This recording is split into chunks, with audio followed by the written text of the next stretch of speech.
Thank you.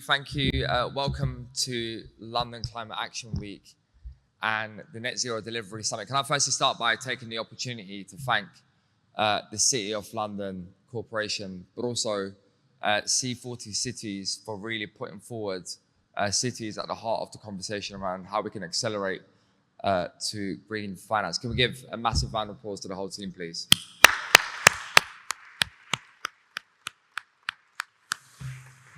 This week is really exciting and could not be more important to why we're having these conversations. At every event, I am taking the opportunity to remind everyone that this is now the biggest ever climate week.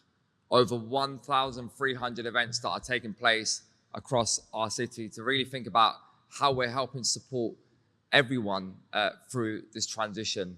And whilst New York may have won the MBA championships, London has now beaten New York with Climate Week.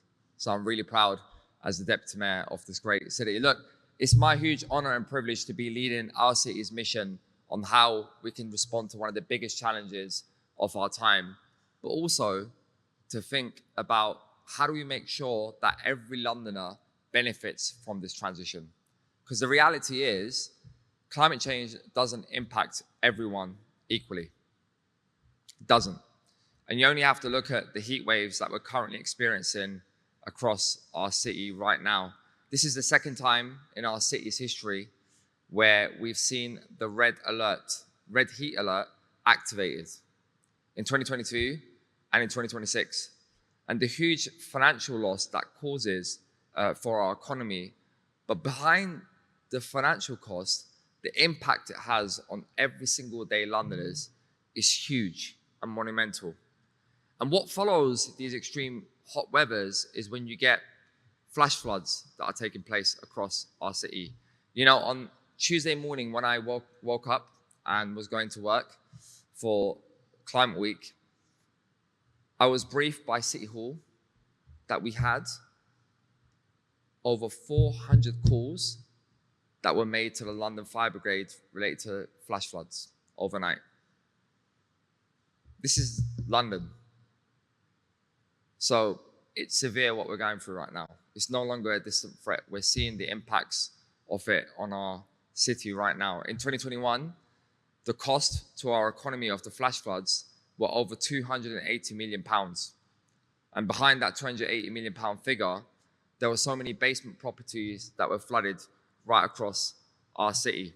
Look, it's also a huge honor to be representing C40 Cities today. I have the huge honor of serving on the board of C40 Cities. For those of you who don't know C40 Cities, we are over 100 cities that are working together in all continents, coming together to really put cities at the heart of this conversation. Because we know that cities are at the front line, taking the fight on how we can make sure that everyone benefits from the transition and we're protecting our residents from the impacts of climate change. Now, the great news is whilst we do see delay at a national level, we're seeing a massive progress at a city level.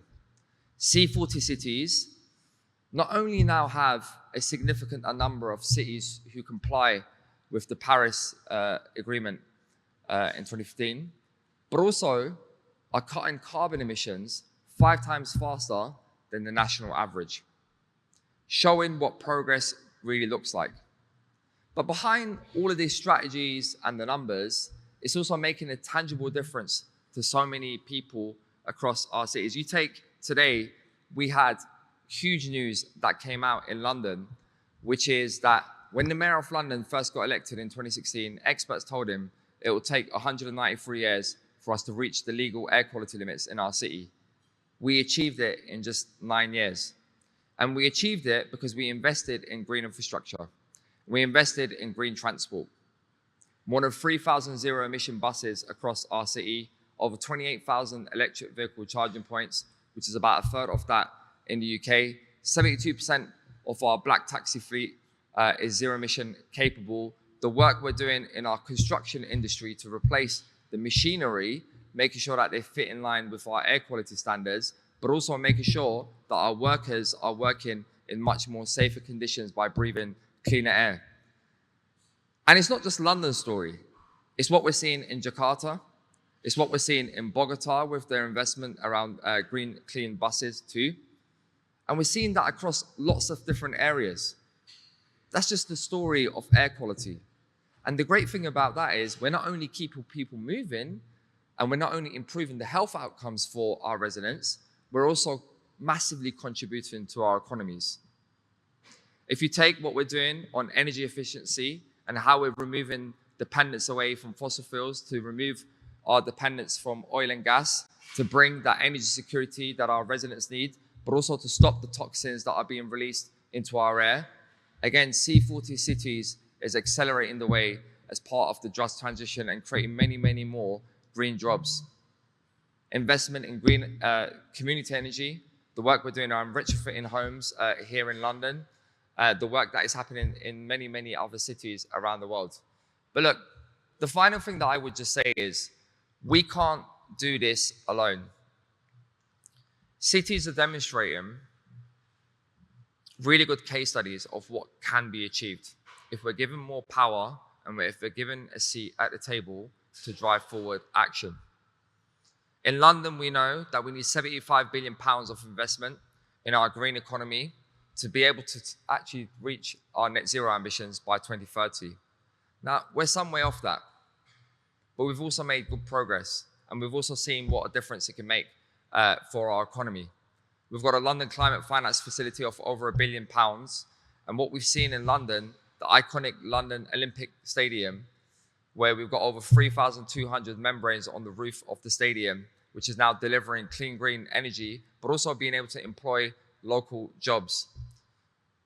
Many different heat networks across our city.